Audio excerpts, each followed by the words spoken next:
Bonjour à tous et bienvenue sur ce nouvel épisode d'Insomnie hors de mon lit pour un podcast, mais enregistré aussi en vidéo. Donc si vous voulez aller le visionner sur YouTube, n'hésitez pas. Un podcast autour du yoga avec mon ami Feriel que j'ai rencontré il n'y a pas si longtemps que ça, mais avec qui on a beaucoup accroché. Tout de suite, on a beaucoup sympathisé. Et surtout parce que ce qu'elle a à vous partager autour du yoga, et le lien entre le sommeil, le yoga et la détente, eh bien, c'est passionnant. Et je suis sûre que ça va apporter beaucoup de réponses à vos questions. On a le temps, là, avec Feriel, ensemble aujourd'hui, donc on va pouvoir aller dans les explications, on va pouvoir balayer beaucoup de choses autour du yoga, qui est probablement un mot que vous avez déjà entendu, mais on va essayer d'aller regarder un petit peu ce qu'il y a derrière, parce qu'on l'utilise un petit peu à toutes les sauces. Et puis, on va parler du yoga nidra, on va parler de cette pratique vraiment en détail. Que vous pratiquiez du yoga ou pas, que vous ayez envie d'en pratiquer ou pas, je pense que ça vaut le coup d'aller jusqu'au bout parce que vous allez voir qu'il y a plein de choses que vous pouvez faire même à la maison et surtout que ça va vous apporter beaucoup de calme et de sérénité au moment du repos. Feriel, bienvenue sur le podcast. Comme je suis heureuse qu'on prenne ce temps ensemble aujourd'hui. Merci beaucoup Aurélie, c'est un plaisir pour moi d'être là et merci de m'avoir donné cette opportunité de partager avec toi autour de nos deux passions respectives, le sommeil et le yoga. Feriel, dans quelle énergie tu es pour démarrer ce podcast? Comment tu te sens aujourd'hui? Écoute, je me sens super bien, hyper enthousiasmée, ravie de nos petits échanges avant déjà et belle journée bien fraîche. Mhm. Ah, il fait frais chez toi? Ah, pour moi, il fait enfin un petit peu de beau temps, là, donc ça fait du bien. J'ai quand même un pull encore, tu vois, sur moi. Je me dis, j'ai pas trop l'impression qu'on est fin mai, mais bon, on prend ce qui est. C'est ça, exactement.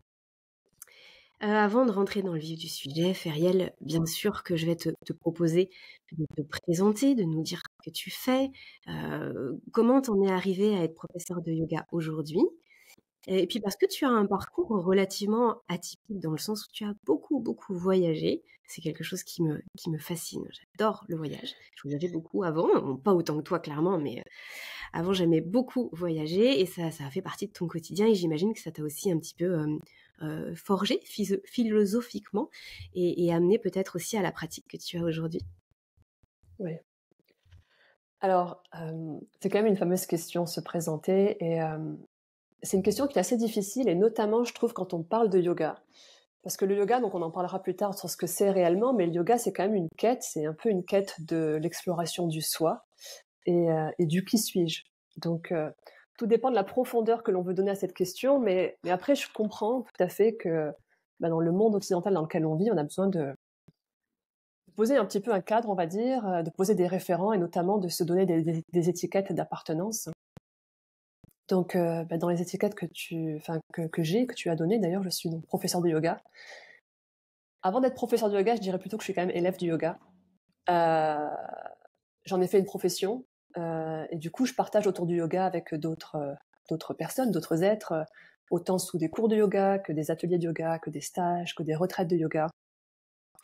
Et c'est ce qui nous amène à ce podcast aujourd'hui. Comme tu l'as dit, j'ai beaucoup voyagé. Je ne sais pas si j'ai beaucoup voyagé en fait.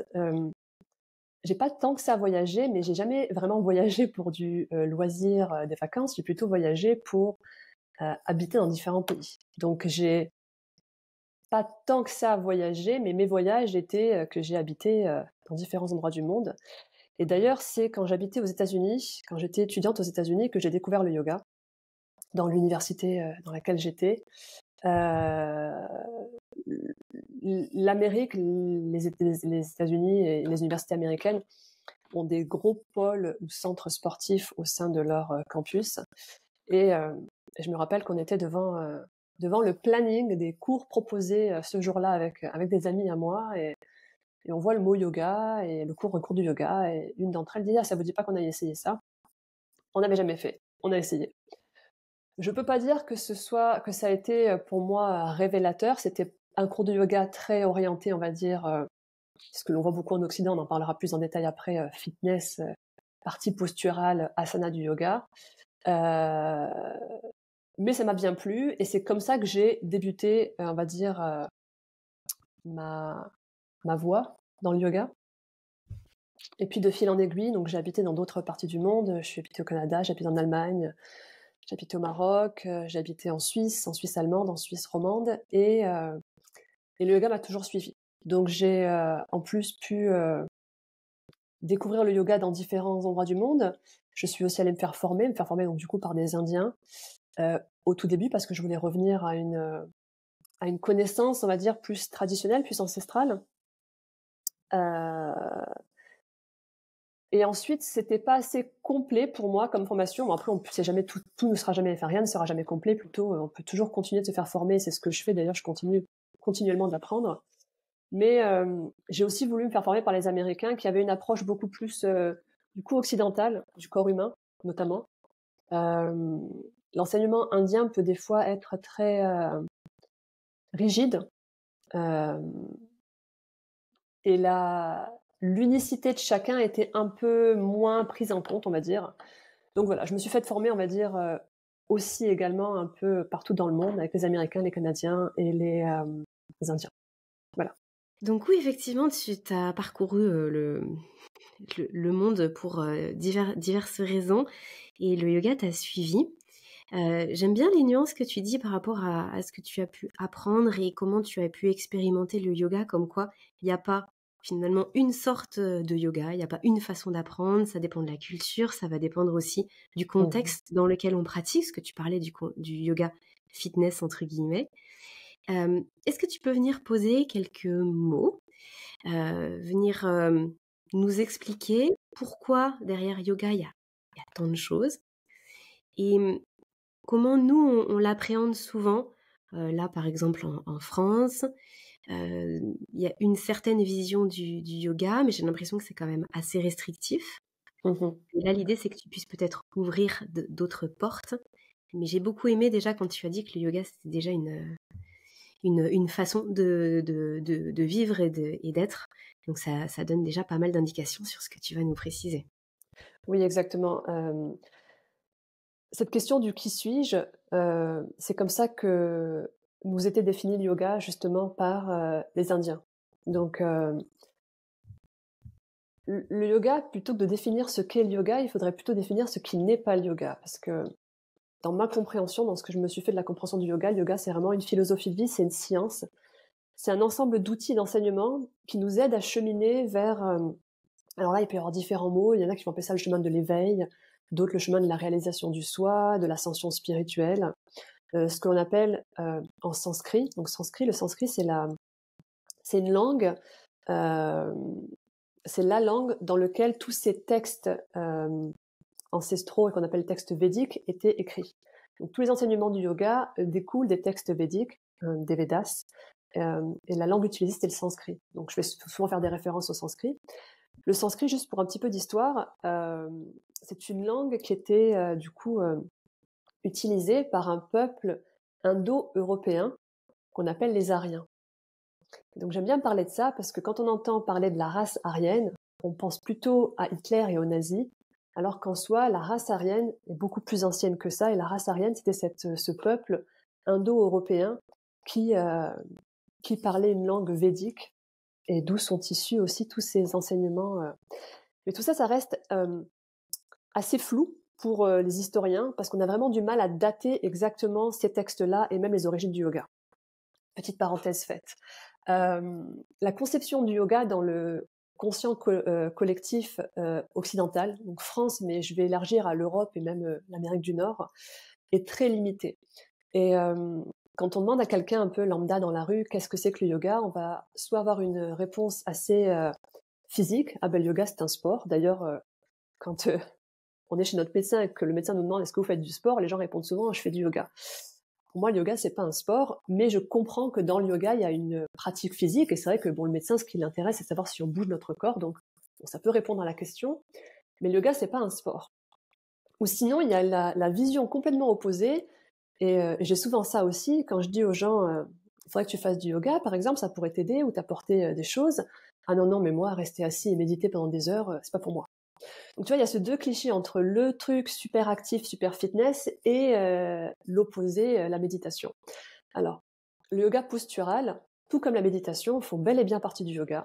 mais ce sont pour moi que des outils parmi tant d'autres. En fait, le yoga, c'est une immensité d'outils.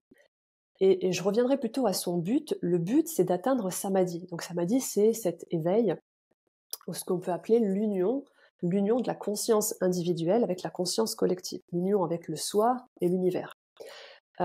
Selon les branches, les styles et les voies du yoga, parce qu'il y a plein de mots encore, et je veux quand même rendre ça assez digeste pour des gens qui nous écouteraient et qui ne sont pas des pros du yoga.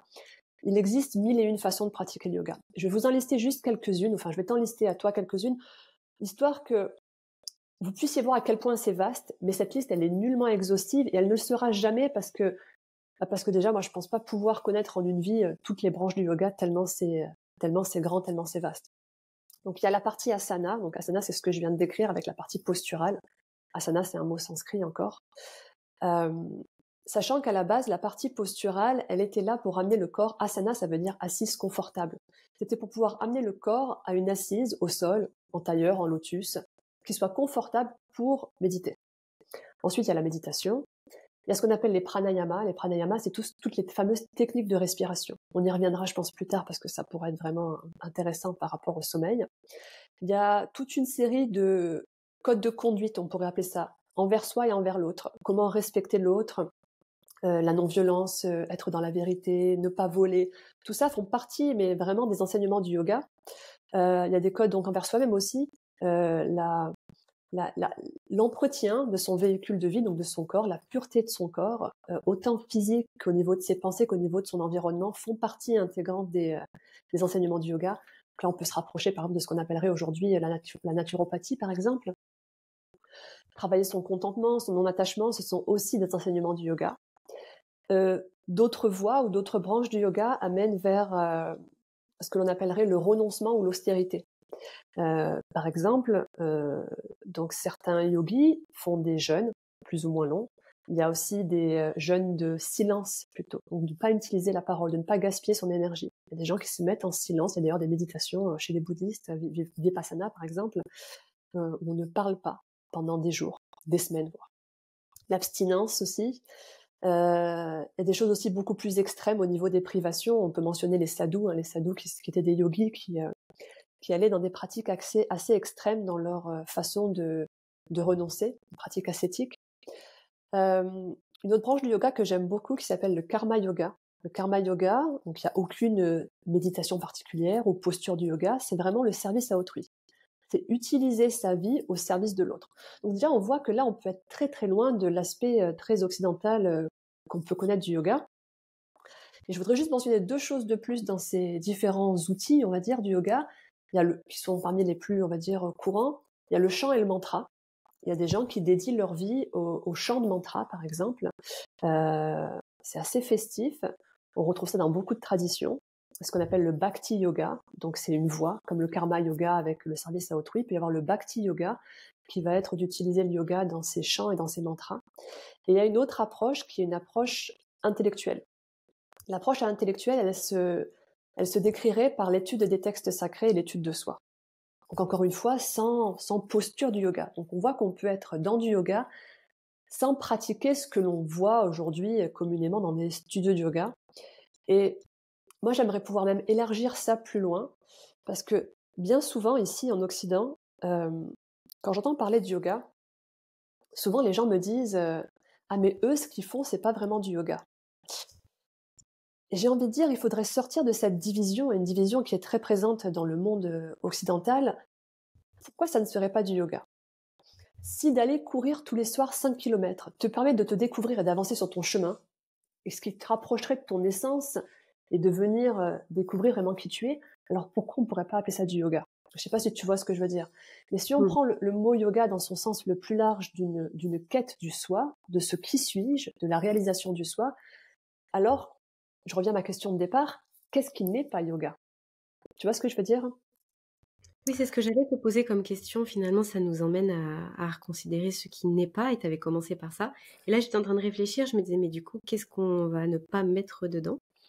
Mais moi, je pense que c'est l'intention qui fait la chose. Si ton intention, c'est d'aller vers une forme d'évolution, d'être en mouvement, évoluer dans le sens d'évoluer vers plus de profondeur de ta personne, un chemin spirituel, une quête spirituelle, alors la liste des choses peut être infinie. Et d'ailleurs, les textes du yoga sont pas tant que ça très précis sur des outils, c'est plus des, des formes très abstraites, des schémas philosophiques de qui nous sommes. Après, comment tu atteins cette découverte, je pense libre à chacun, et puis surtout libre à chacun de s'adapter face à sa culture, son pays, l'époque dans laquelle il s'incarne, et tout ça reste très modulable. Et je vous avais partagé, quand on s'est rencontrés, une citation que j'aime beaucoup, une citation qui est des Bhagavad Gita, qui définit le yoga, qui le définit comme ça. Il est dit: le yoga est le voyage du soi, au travers du soi, vers le soi. Je trouve ça très beau comme phrase. Ça peut être un peu compliqué au début à vraiment appréhender, mais en fait, c'est vraiment ça, pour moi, le yoga. Après, j'aimerais quand même aussi préciser que je ne détiens aucune expertise et que ma compréhension des choses, comme on l'a dit en début, un petit peu en introduction, se base beaucoup aussi sur mon expérience de vie, mon chemin de vie, et que des fois je sors et je me rapproche du yoga. Je suis pas complètement que dans le yoga, j'ai aussi eu plein d'expériences et de formations dans d'autres domaines, que ce soit naturopathie, kinésiologie ou des choses comme ça. Et tout ça, ça se rapproche, mais voilà, je reviens vraiment sur l'essence du pourquoi on fait les choses, et pour moi, c'est vraiment ça le yoga. C'est vraiment l'intention qu'on met derrière les choses. Ok.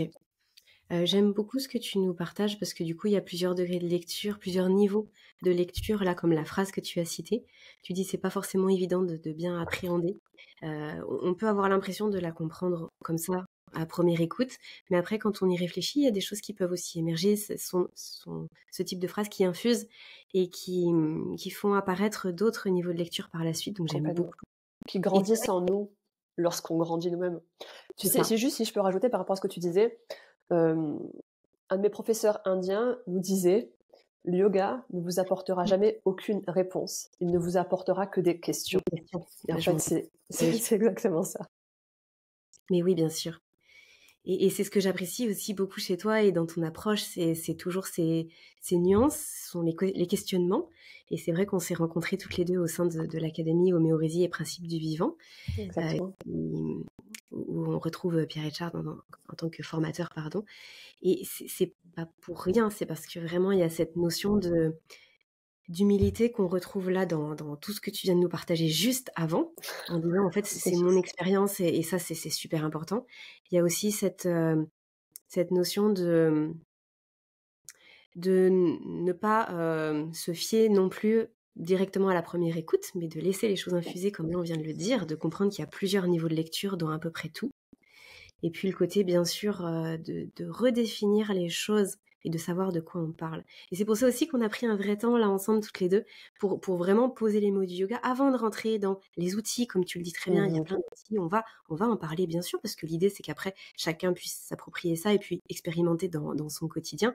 Mais c'est quand même intéressant de savoir de quoi on parle quand on parle de yoga. Parce que moi, la première, j'en entends parler depuis des années et finalement, ça fait très peu de temps que je connecte vraiment avec là, tout ce que tu viens de décrire.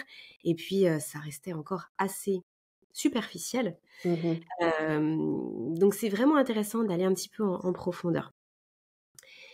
Feriel, tu n'as pas évoqué le yin yoga. Non. Tu n'as pas évoqué, du coup, l'autre qui doit être le yoga nidra. Alors non, le yoga nidra, je sais qu'on va en parler. On va vraiment bien en parler, mais c'est parce que je sais que tu avais opposé dans les ateliers auxquels j'ai participé, que tu animais pendant ce stage dont on parle et où on s'est rencontrés. Tu avais parlé du yin yoga, mais tu l'avais opposé à un yoga du coup plus masculin. Alors, le yang. Alors, si je peux juste reformuler, en fait, le yin yoga et tous ces yogas là dont on va parler maintenant un peu plus en détail, vont rentrer dans une branche du yoga qui est très occidentale. Là, je vous ai fait une présentation assez large pour parler du karma yoga, du bhakti yoga avec le chant, le yoga intellectuel, pour montrer que ça peut être très très large.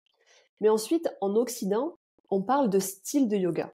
Donc, par exemple, quand tu vas à un studio de yoga à Paris, à Toulouse, ou encore chez toi ou chez moi, on va nous proposer des styles de yoga. Et dans les styles de yoga, des mots qui vont peut-être paraître familiers à ton audience, ça va être du vinyasa, du hatha, du yin yoga, du ashtanga, je ne sais pas si tu connais ces mots-là, du iyengar, du kundalini yoga.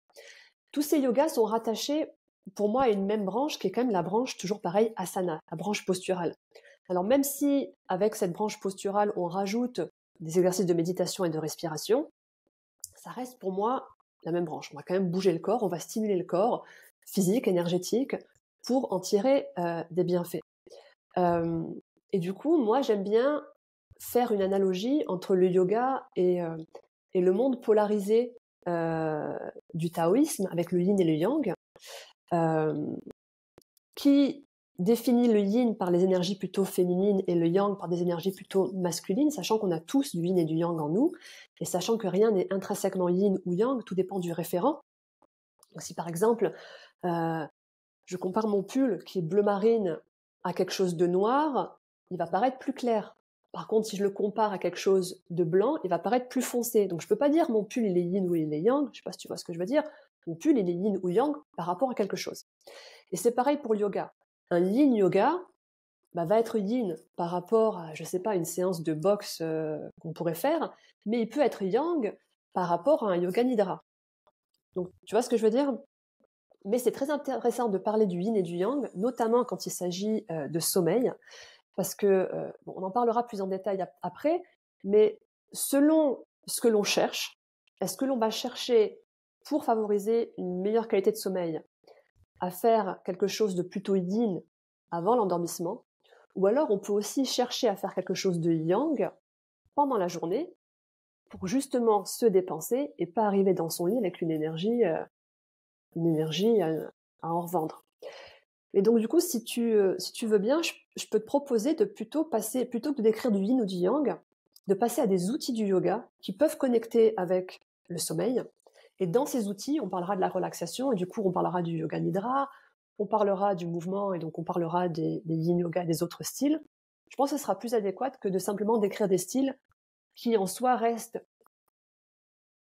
plus ou moins similaires, dans le sens où ils vont travailler quand même les mêmes choses. Je ne sais pas si tu vois ce que je veux dire, et si ça te Si, si, parle. si, ça me parle beaucoup. Et en fait, je j'avais pas cette précision-là en tête, donc merci de l'apporter. C'est pour ça que je comprenais pas pourquoi tu l'avais pas cité, mais maintenant c'est très clair que Voilà. du coup, c'est une branche Ouais. différente. Oui, C'est deux grosses catégories, voilà. on va aller dans les outils. Ce que je voudrais, avant de Dis-moi. rentrer là dans tout ce que tu as dit que tu préciserais, c'est simplement de remettre aussi les choses dans leur contexte par rapport au sommeil. C'est-à-dire que il y a plusieurs enjeux vis-à-vis du sommeil lorsqu'on parle du yoga, mais j'ai envie de même d'étendre à n'importe quelle activité. Mhm. C'est-à-dire qu'il va y avoir certaines pratiques qui vont permettre de façon directe, on va dire qu'il n'y a pas trop d'éléments entre, de façon directe, on va se dire, ok, ça va m'amener vers un état d'être direct qui est Mhm. propice au sommeil. Donc par exemple, effectivement, si on fait tel exercice de relaxation, eh ben, on peut s'endormir directement. Et on parlera de ça avec certaines pratiques, certains outils, etc. Mais en fait, il n'y a pas que ça dans les outils du sommeil. Et je trouve que l'autre partie que je m'apprête à évoquer est trop souvent passée sous silence. On l'oublie complètement. Il y a aussi toutes les activités, tous les outils, toutes les techniques, tout ce qu'on va pouvoir faire dans toute notre journée, Mhm. qui va faire que notre corps, lui, il est bien, il est OK avec son degré d'énergie, et ça, tu l'as cité, mais il est OK aussi avec la gestion des émotions, avec les différentes tensions, les douleurs. En fait, il va pouvoir gérer pour justement s'auto-réguler, on va dire, tout au long de la journée, et arriver dans de bonnes dispositions le soir. Donc, ce que je veux dire par là, c'est que de se focaliser uniquement sur qu'est-ce que je fais 3 minutes avant le coucher et est-ce que ça me fait dormir, pour moi, c'est un faux problème. C'est-à-dire Mhm. qu'en fait, aucun outil, aucune technique, rien qui fait dormir. C'est juste que ça amène le corps dans de bonnes dispositions pour ensuite basculer vers le sommeil, ou alors ça va l'aider à venir trouver cet état de relaxation qui est propice au sommeil. Mais il y a vraiment les deux. Il y a les deux facettes. Qu'est-ce que je fais en journée? Qu'est-ce que je fais au moment du coucher? De ne pas être toujours dans l'attente de la relaxation extrême et immédiate, parce que finalement, on peut effectivement, comme tu le dis, utiliser certains outils, un certain type de yoga pour se dépenser en journée, pour gérer ses émotions, pour plein de choses, et pour se sentir bien le soir.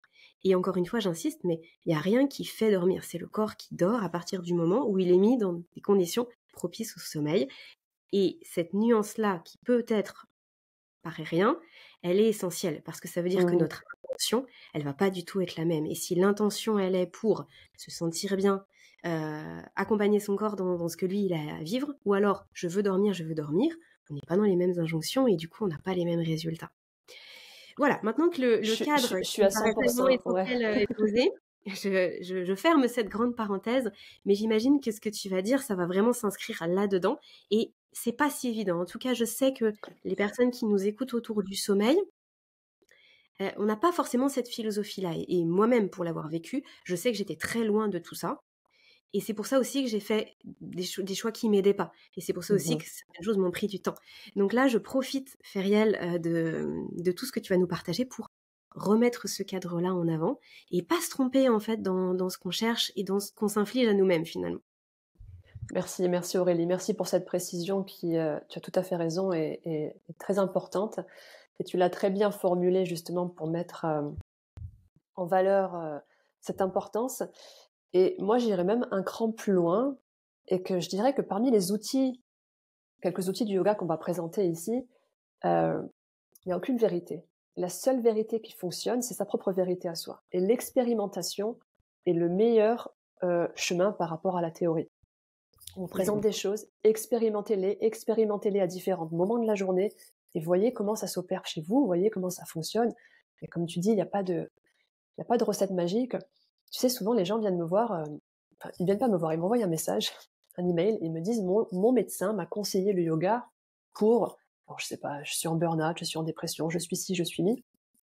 Moi, je leur réponds de façon très honnête, très humble, et je leur dis, parce qu'ils me disent, est-ce que le yoga peut m'aider? Je leur dis, le yoga peut vous aider, oui, mais le yoga, c'est pas une baguette magique. Le yoga, c'est des outils, il va falloir que vous les utilisiez. C'est comme si vous voulez planter un clou dans un mur, je vous offre un marteau. Mais si le marteau, vous faites pas l'effort d'aller le prendre dans la cave et de taper sur votre clou pour l'enfoncer, le clou, il va jamais rentrer tout seul. C'est pareil avec le yoga. Si on fait pas un certain effort pour s'autodiscipliner, pour intégrer ces outils, pour les comprendre et pour pouvoir en tirer des bénéfices, les bénéfices, ils vont jamais venir. Mais je pense que c'est un peu ta philosophie par rapport au sommeil. C'est tout un tas de choses à mettre en place et il n'y a pas de baguette magique, il n'y a pas de recette miracle pour personne, il n'y a pas de protocole qui marche pour tout le monde. Et c'est la magie et la beauté du corps humain, en fait, aussi, j'ai envie de dire. Mais oui, carrément, et j'ai même envie de rebondir par rapport à deux choses que tu viens d'énoncer. La première, c'est qu'effectivement, un marteau, ça va être génial pour planter un clou. Sauf que si après, il faut visser, le marteau, il servira pas. Déjà aussi, oui. C'est en ça que la diversification des outils, elle est vraiment très intéressante. Et c'est pour ça que c'est super intéressant d'aller découvrir des nouvelles choses, comme tu dis, d'expérimenter, mais de pas non plus forcément dupliquer exactement ce qui a pu marcher pour son voisin, son conjoint, son parent. Parce qu'en fait, peut-être qu'il n'y a pas un clou à planter, en fait. Peut-être que là, pour vous, il y a autre chose. Et donc, c'est en ça que, et le deuxième point, il va tout à fait dans le même sens, mais c'est en ça que l'individualisation et la compréhension de ce qui se passe pour nous, elle est très importante. Et finalement, il y a presque que nous qui pouvons savoir exactement ce dont on a besoin à tel moment. Et je vais te prendre un exemple parce que j'ai sorti là il n'y a pas longtemps une formation sur les réveils nocturnes et je dis dans les réveils nocturnes, mais pourquoi faire quelque chose de forcément calme la nuit? C'est-à-dire qu'à un moment donné, si on se réveille et qu'il y a une agitation monstrueuse à l'intérieur de notre mental, de notre corps, et qu'en fait, c'est une souffrance que de rester dans le lit. En fait, mais qui est là pour nous dire « tu dois rester dans le lit ». Pourquoi ne pas aller surfer sur cette vague d'hyperactivité pour ensuite pouvoir redescendre. Après, le pourquoi il y a le réveil, ça c'est encore autre chose. Bien sûr qu'il faut aller explorer ça parce que l'idée c'est qu'il n'y en ait plus de réveil, mais en tout cas, comment on gère ce moment-là? Et si on est complètement dans le coton et que on peut pas se lever, qui est là pour nous dire, parce que c'est ce qu'on lit sur les réseaux, faut surtout pas rester au lit, il faut forcément se lever, mais en fait, ça se trouve, le sommeil, il est juste là, il est dans une minute en fait. Pourquoi se forcer alors qu'en fait tout le corps il appelle à l'apaisement? Bon, et c'est juste un exemple pour dire que tout ce qu'on peut donner, que ce soit là, moi, avec le sommeil, et toi, dans tes cours, dans tes partages, dans tous les savoirs que tu transmets, ce qu'on peut donner, c'est la compréhension de ce qui se passe. Et après, chacun doit pouvoir s'en saisir, parce que il n'y a que vous, chacun individuellement, qui pouvez savoir exactement ce qui est bon pour vous. On ne peut Mmh. pas dormir à votre place, bouger à votre place, faire les choses à votre place. Par contre, on peut vous dire, voilà ce qui existe, et après, vous pouvez faire les choses. À 100 je suis avec toi. En yoga, on dit que le meilleur gourou, c'est soi-même. Donc le meilleur enseignant, dans le sens de gourou, le meilleur enseignant, c'est soi-même. On a besoin d'outils, on peut se faire accompagner, ça enlève pas les choses. Et quelque chose qui est intéressant aussi dans ce que tu viens de dire, qui se rattache beaucoup du coup à la philosophie du yoga, c'est comprendre la cause. C'est-à-dire, ok, bon, là il y a un trouble, je me suis réveillée au milieu de la nuit. Bon, certes, je peux agir sur le moment, mais aller comprendre la cause, c'est très important. Et c'est là aussi que je trouve qu'il y a des outils du yoga qui peuvent être très intéressants pour justement mieux se comprendre. C'est toujours ça, hein. Mieux se comprendre, mieux appréhender son environnement et son énergie pour pouvoir au mieux, j'allais dire au mieux vivre. Parce que c'est mieux vivre pour pouvoir. Il y aura toujours des aléas, il y aura toujours des changements, il y aura toujours des choses dans notre vie qui vont faire que. Et peut-être pouvoir mieux appréhender ces changements et pouvoir surfer la vague. C'est peut-être le meilleur terme. Surfer la vague au rythme des marées. Voilà. Et pas Mmh. y faire face en s'y opposant et en prenant la vague de plein fouet dans le visage. Voilà. Ouais, j'aime beaucoup cette image parce que je trouve que la plus grande force qu'on peut avoir, c'est justement la, alors on peut dire capacité d'adaptation, mais j'aime bien le Mhm. voir, c'est une espèce de souplesse, mais que ce soit Exactement. physique, parce que c'est sûr que le corps, dans le mouvement, il va venir trouver plein de choses, mais que ce soit aussi mental, parce que c'est vrai que quand on est très très figé dans tout ce qu'on fait, euh, on manque de capacité d'adaptation, et c'est ça qui peut rendre les choses très difficiles. Et là, vraiment, on est dans le cœur avec le sommeil, parce que moi, de ce que je constate dans ma pratique, c'est qu'il y a énormément de surcontrôle, de Mm. vouloir absolument tout maîtriser, de vouloir un degré de perfectionnisme relativement important aussi. Donc là, on n'est pas dans le corps physique, j'entends, mais on est dans une très grande rigidité mentale Mhm. que j'ai pu complètement connaître, expérimenter, dans laquelle j'étais mais à 1000% par le passé, et qui induit tellement de charge mentale et tellement de stress que quand c'est le moment d'aller se coucher, il y a même plus la possibilité de sortir de ça. On est comme dans un espèce de carcan mental. Mhm. Et là où on va venir retrouver de la souplesse, de la flexibilité et finalement du mouvement, c'est là où on peut parler de capacité d'adaptation. Et c'est là où on rejoint exactement ce que tu dis. Donc je suis mais tellement d'accord avec ton accroche, en tout cas, avec ton approche, en tout cas, ça me parle à 300%. Tu sais, si on prend un exemple par rapport à ce que tu dis purement yoga et yoga postural, en yoga, on fait beaucoup d'équilibre. Donc, on va se mettre sur un pied ou alors on peut se mettre sur les mains. Et si on prend un truc simple, l'équilibre sur un pied. Quand on a un équilibre sur un pied et qu'on lève l'autre jambe, le corps, il n'est pas rigide. S'il est rigide, il ne tient pas. Il y a une forme de souplesse. Chaque personne qui a tenu un équilibre sur un pied, il le sent. Et moi, je dis souvent à mes élèves, imaginez une forêt avec un vent et une tempête, l'arbre le plus rigide, il casse. Alors que ceux qui sont assez souples vont pouvoir bouger un petit peu au rythme du vent. Donc la souplesse, comme tu l'as dit, elle est super importante, une souplesse physique et mentale et émotionnelle. Et la souplesse nous permet d'avancer au mieux dans cette capacité d'adaptation. Ça, c'est une certitude et je te rejoins à 100%. Hmm. Si tu veux, on peut rentrer dans les quelques outils, hein, parce que vous l'avez compris, hein, les outils du yoga, ils sont innombrables. Allez, vas-y, fais-nous rêver. Bon, On a besoin d'outils dans notre voilà, boîte. voilà. Donc là, j'ai préparé quand même une petite liste pour essayer de pas trop me perdre dans les choses. Et j'ai commencé par le premier, c'est la pleine conscience. Donc la pleine conscience, on en parle beaucoup au jour d'aujourd'hui. La pleine conscience, c'est quoi? Euh, c'est de s'habituer ou d'essayer de toujours revenir, pas toujours, on a besoin de tous les espaces-temps, mais de revenir le plus possible à l'instant présent pour sortir, ce qui je pense est un fléau dans notre culture, sortir des ruminations du passé et surtout de l'anticipation du futur. On est tellement en train de vouloir anticiper le futur qu'on s'en crée des peurs, des phobies, des crises d'angoisse, des anxiétés, du stress, etc., etc., etc. Donc, sur le tapis de yoga, en tout cas quand on est dans un cours de yoga, peu importe le style ou le type de yoga, vous êtes souvent amené à prendre conscience de ce qui est dans l'instant présent. Et ça, je trouve que c'est un fabuleux outil parce que dans une pièce de yoga, on n'a pas trop de contraintes ou de stress, on peut habituer son corps à revenir justement à l'instant présent. Qu'est-ce que je sens justement? Est-ce que quand je suis en équilibre sur un pied, est-ce que mon corps vacille? Comment est-ce que je respire? Où sont mes pensées? Quelle est la température de mon corps? Est-ce que cette posture me donne chaud? J'ai une bouffée de chaleur? Est-ce que mon rythme cardiaque s'accélère? Peu importe, on n'est pas là pour comprendre, analyser, juste pour observer.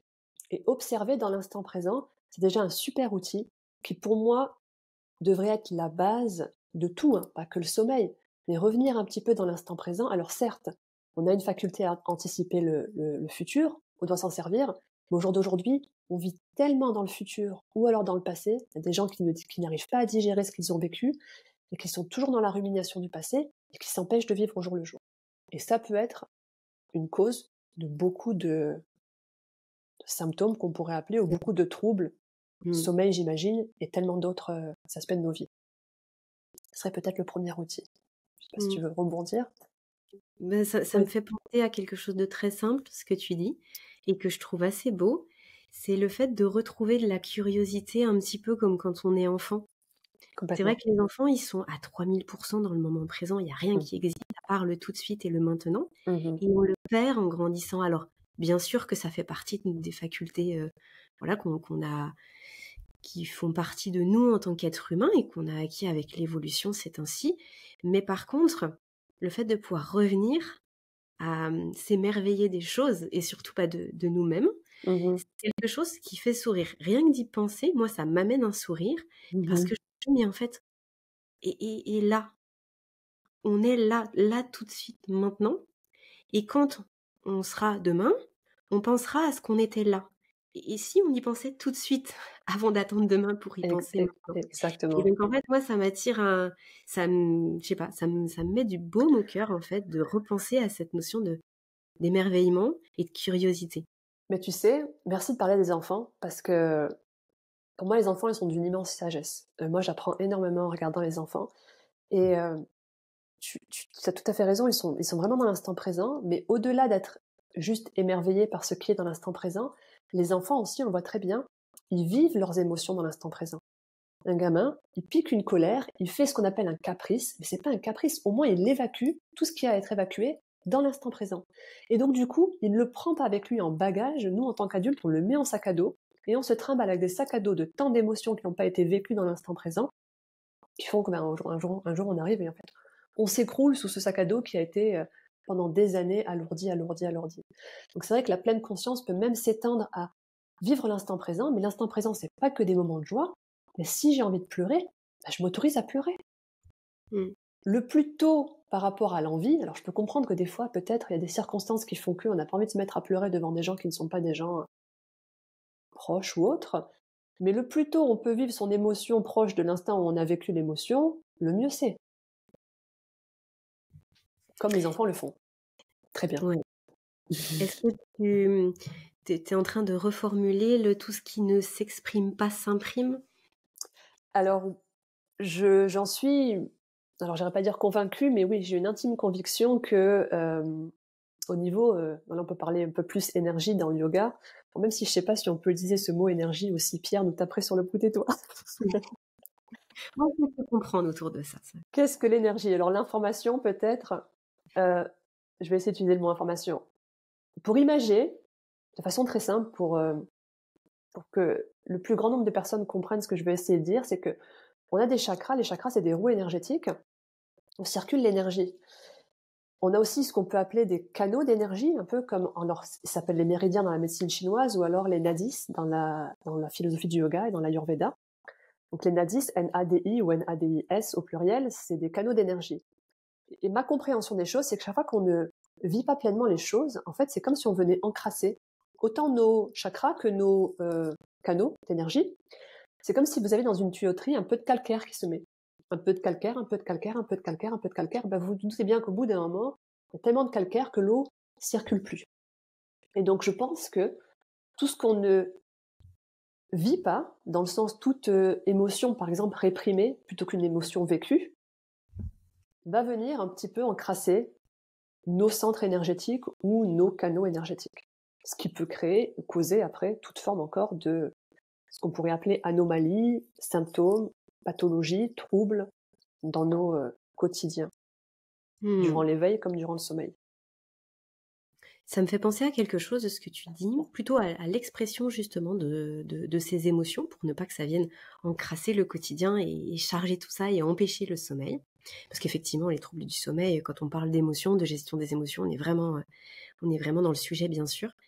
C'est le fait que quand on est enfant, c'est vrai que on va faire beaucoup de bruit autour de nos émotions. C'est comme ça qu'on les exprime. On va crier, pleurer, exploser de rire. Enfin, ça va être très presque cataclysmique, c'est ça que je voulais dire. Très expressif. Alors que Ouais. en tant qu'adulte, on a l'impression qu'on peut pas les exprimer parce qu'on peut pas faire autant de bruit. Je mets le mot bruit Oui. entre guillemets. Or, moi je pense qu'on a plein d'outils pour exprimer nos émotions. Mmh. On n'a pas que le fait de se mettre à hurler. On a On a la possibilité d'écrire, on a la possibilité de parler, on a la possibilité de se parler, on a la possibilité de Mmh. peindre, de dessiner, d'aller piquer un sprint.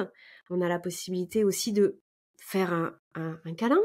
On a la possibilité de venir prendre cette émotion qui est là et puis de l'aider à passer Mmh. de plein de façons différentes. Et c'est sûr que parfois, on n'utilise pas assez ces outils-là et donc on se retrouve à effectivement les imprimer parce qu'en fait, on n'a pas trouvé de voie de sortie et c'est finalement dommage parce que c'est pas Mmh. binaire, c'est pas soit je me mets à hurler contre mes collègues, soit je fais rien du tout. Je pense Mmh. qu'il voilà, Il on y a un peut peut-être juste milieu. Il y a différents outils encore une fois, exactement. Ouais, c'est très juste, c'est très, très juste. Hem, Dis-moi. revenons à nos Oui. moutons. Oui, Du coup, il y avait voilà, la pleine conscience. c'est ça, Ensuite, il y la a, pleine conscience. la relaxation. Enfin, je voulais vous parler du coup, de la relaxation. Donc Attends, avant de passer à la relaxation, dis-moi.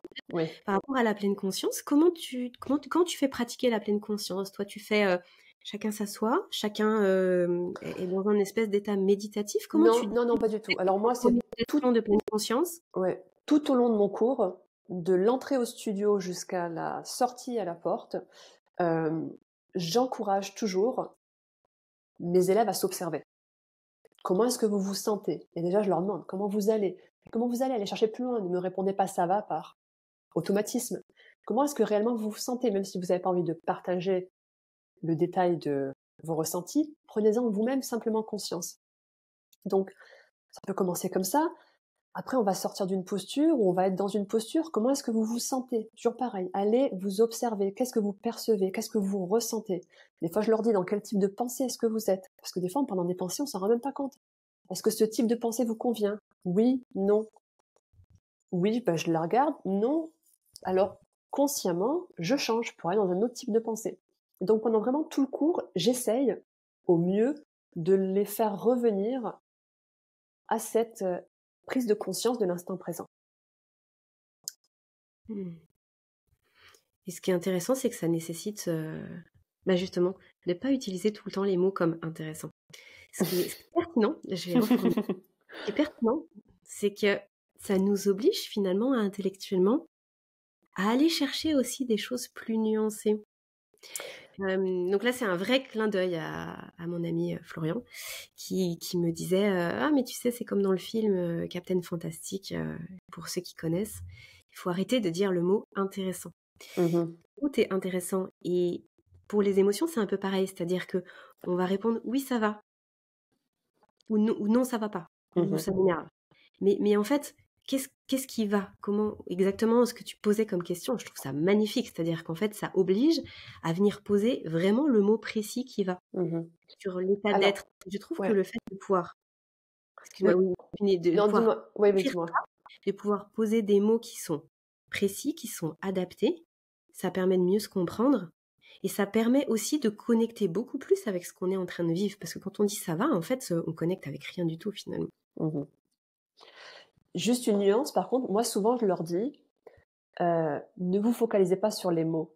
Parce que je veux pas que ça devienne trop mental et des fois on n'a pas les mots. Je pense que quelque chose que j'aime beaucoup que Pierre Etchart dit, hem, c'est que notre sémantique, notre vocabulaire, donc ici on parle de langue française, nous cloisonne, On est d'accord, nous donne une forme de cadre. Donc moi je leur dis: «Même bien si sûr. vous ne savez pas mettre un mot sur ce que vous ressentez, Prenez-en simplement déjà conscience.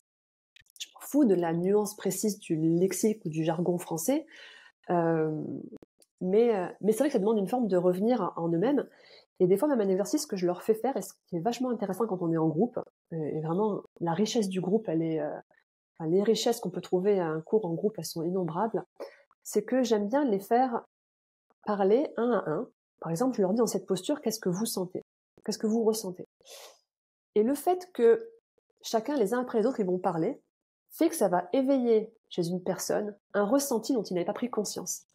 Non pas qu'il va se le créer, mais il se dit « Ah, mais tiens, c'est vrai, j'avais pas pensé à mes pieds. » Et comme on fait un tour au bout d'un moment qu'on ne doit pas forcément se répéter, ils se disent « Mais attends, moi je dois chercher autre chose. » Et quelqu'un d'autre qui va dire « Ah, mais oui, c'est vrai, moi aussi je sens ça. » Et je trouve ça assez intéressant, le fait que les uns les autres, on puisse s'apprendre et justement échanger sur tous ces ressentis qui sont en fait infinis. Mais sur le coup, quand on dit à quelqu'un « Observe ta respiration », en fait, je sais même pas quoi faire, je sais même pas quoi regarder, je sais même pas où poser mon attention, et ça peut devenir un peu oppressant.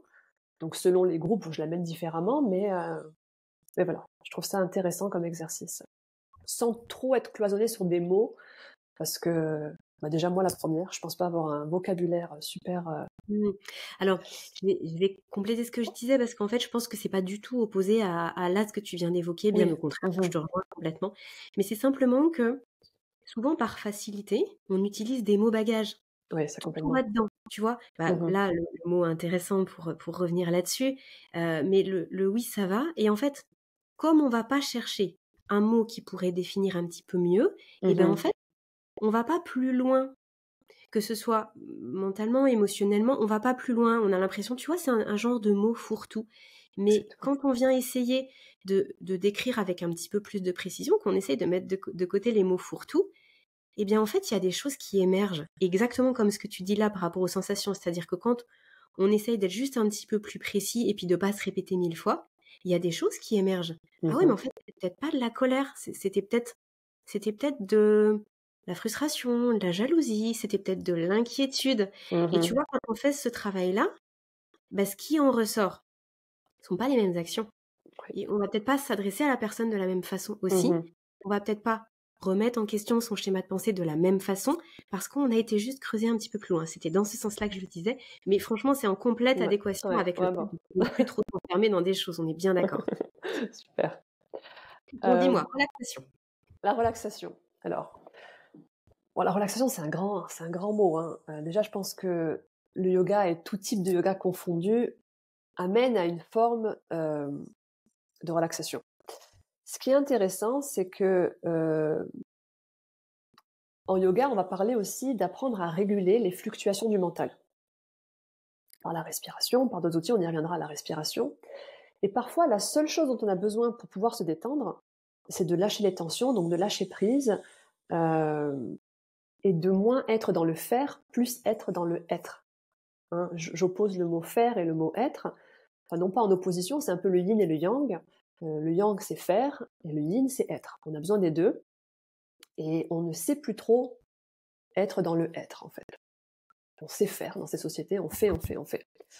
Mais j'entends que la théorie elle est bien plus facile que la pratique, surtout lorsqu'un individu n'a jamais connu cet état un peu de relaxation en fait, et que des fois on dit aux gens détendez-vous.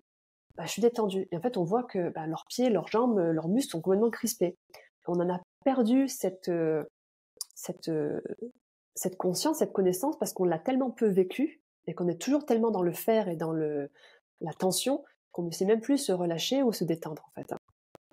Donc, pas trop rentrer dans les détails non plus, parce que on en parlera plus quand on parlera du yoga nidra et de la méditation aussi, mais pour moi, une relaxation, elle est souvent guidée, par opposition à la méditation.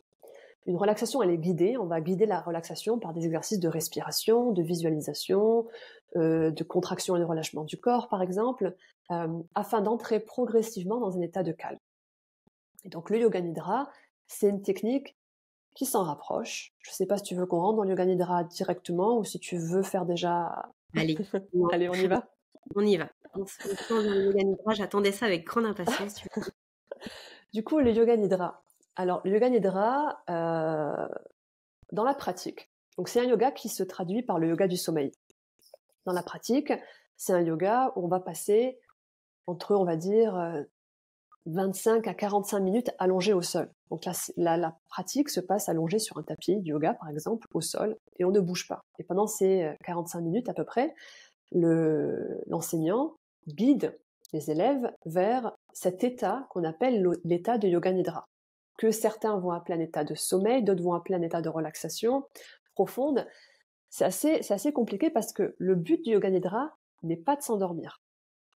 Constamment pendant la pratique, lorsque par exemple je guide un Yoga Nidra, je vais appeler mes élèves ou les participants à ne pas s'endormir, à résister à la somnolence. Donc le Yoga Nidra, moi je le concevais de façon... Alors, peut-être avant de dire ça, je reprends mes mots. Il y a différents états de conscience. On a différents états de conscience et c'est là que ça va être très compliqué d'en parler parce qu'en fait, tu vois, pour en revenir à ce que je disais par rapport à la sémantique et ce que Pierre Etchart dit très justement que notre sémantique nous cloisonne, je pense qu'on est très limité en termes de mots et de vocabulaire de ce que c'est que nos états de conscience. On va dire que monsieur, madame lambda, on demande à quelqu'un dans la rue de décrire les états de conscience qu'il connaît, il va dire je suis des fois éveillé, enfin il y a l'état éveillé, ma journée, et il y a l'état de sommeil. Jusque-là, on sait qu'il y a au moins 2 états de conscience. Mais toi qui es experte dans le sommeil, tu sais bien qu'il y a différents états même de conscience dans le sommeil. Je pense et je suis convaincue qu'il y a aussi différents états de conscience dans l'éveil.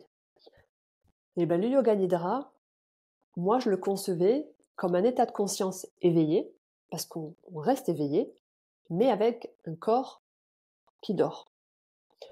Or, quand tu m'as posé cette très juste question de pourquoi ça s'appelle yoga du sommeil si on ne veut pas que la personne dorme, je suis allée me renseigner.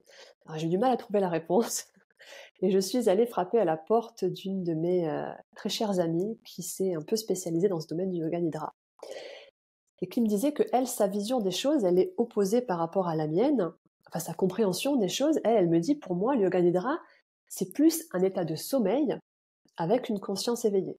D'où le mot yoga nidra. Donc, par les exercices de relaxation dont je vous ai parlé, la visualisation, la respiration, on va se balader sur différents points, parties du corps, comme on fait en NSDR, le Non-Sleep Depressed, on va amener la personne vers cet état où sa conscience reste éveillée. Ça, par contre, c'est un consensus, on est d'accord, quoi. La personne reste présente, mais son corps dort. Son corps physique dort. Et là, l'avantage de ça, et donc encore plus dans sa vision à elle des choses, où c'est un état de sommeil avec une conscience éveillée, c'est que dans un état de sommeil, on n'est pas conscient. Quand on dort, quand on passe la nuit, on n'est pas conscient. Bon, sauf si on fait un rêve lucide peut-être, mais en règle générale, on n'est pas conscient de ce qui se passe. L'avantage de pouvoir être éveillé, donc avec une conscience éveillée dans cet état de sommeil, c'est qu'on peut atteindre de façon consciente son subconscient et son inconscient. Et c'est là qu'on peut venir essayer, un peu comme l'hypnose.